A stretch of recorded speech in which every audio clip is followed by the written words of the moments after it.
Alright guys, back in the garage here working on the Hjorth Lathe part 2. We got everything nice and cleaned up.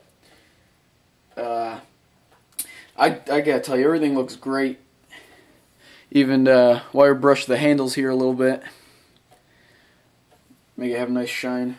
Probably put some WD-40 on that afterward. On everything.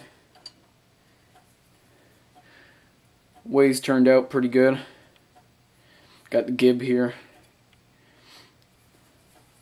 or dovetails and also, you know, all that vocabulary. Clean that up pretty good. Got the gib in there. Gotta mess around playing with all that. Alright, let me take you down from there. Oh, I finally got a tripod. I found it. It belongs to the old Sony camera that we used to have. Well, actually, we still have it, but you know, we're not going to use that anymore.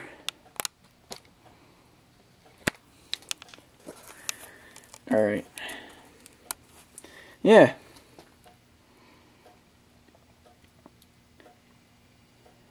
Turned out pretty good. Cleaned the bedways.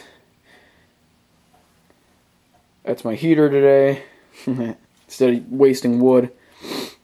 Anyway, let's put her together. See what it's like. Alrighty. Got a piece of floss in here, so I can move this little brass piece around in there.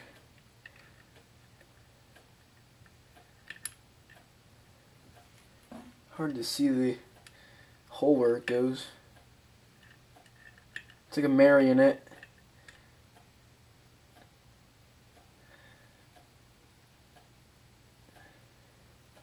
Then line it up so the lead screw doesn't bind. That should be just about there. Where's my punch? Where's my handy dandy punch at? Alright. Let's see where we are.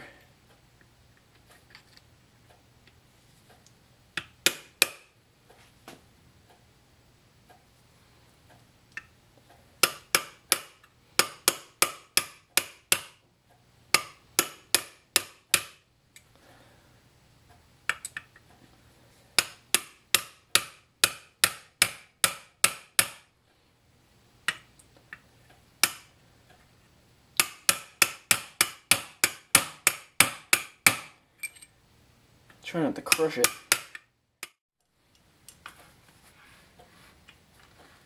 Alright. Try this again.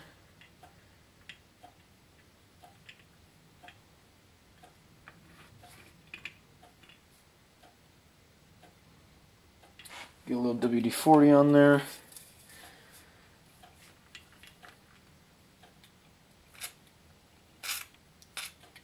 Or maybe a lot.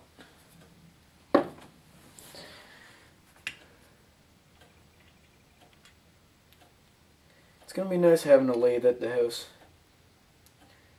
Not to do super precise work, but if I'm working on something and I need some diameter turned or a bore bored, well, I can do it. Now that I've got a little lathe here. That seems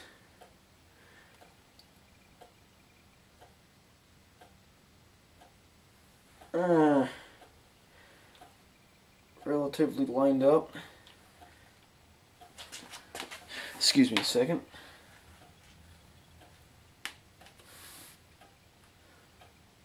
Yeah.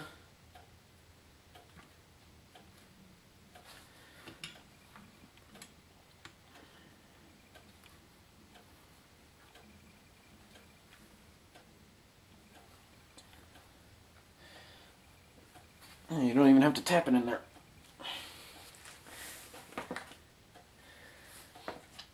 Maybe you do, just a little bit. Alright, let's line this baby up a little bit better.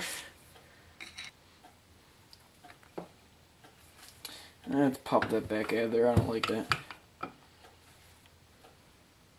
Hold on.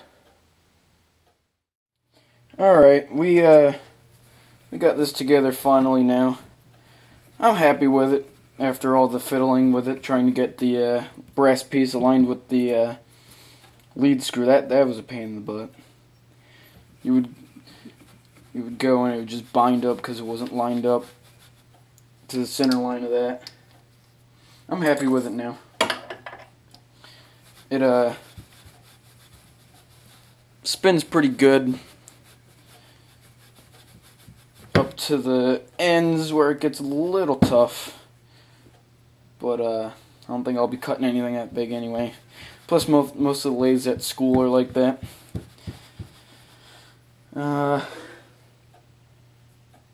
Yeah, it's the lead screw binding up just a little bit. I mean here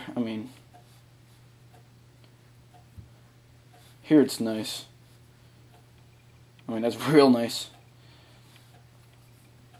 Alright.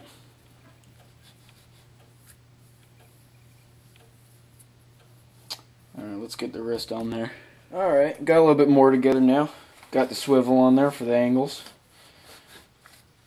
I might take it apart again, put grease on it, but for now I just want to get it together. Still moves very nicely. Looks like it's a little bit bent, but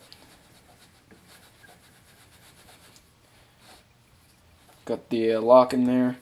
It's a shaft that goes through here with a cam on it. To lock it, it forces these two together, so it locks them together with that cam. Alright, let's put the rest on. Gotta take these screws out. And these screws hold that little wedge piece in that I told you about before. It's kind of a split dovetail.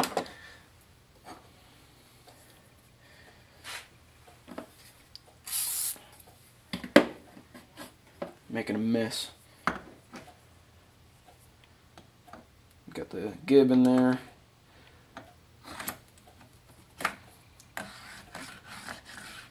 Oh yeah. Alright. Alright. Got this together. Let's throw her on the lathe. Oh yeah. Got the nut.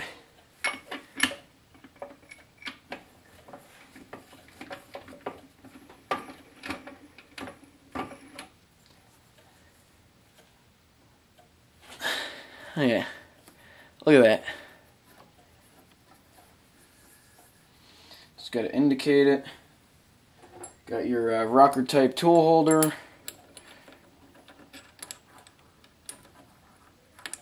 Come on, rocker type tool holder. Come on. There you go.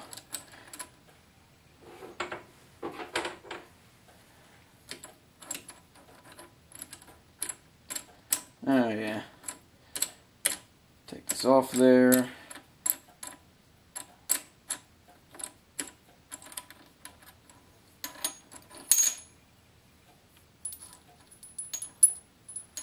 Set your tool on top of there.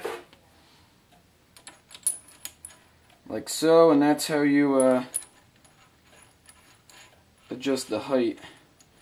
You rock it. Hence, rocker type tool holder. And one of these days, or in part 3, it'll be hooked up.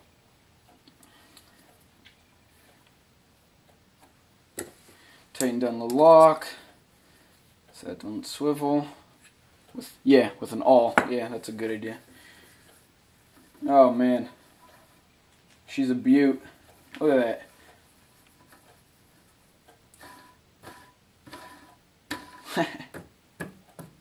It's a little too easy. I'll tighten up the gibs. Adjusting, indicating. Alright, well, wraps up part 2. Let's make it a third one, shall we? Alright.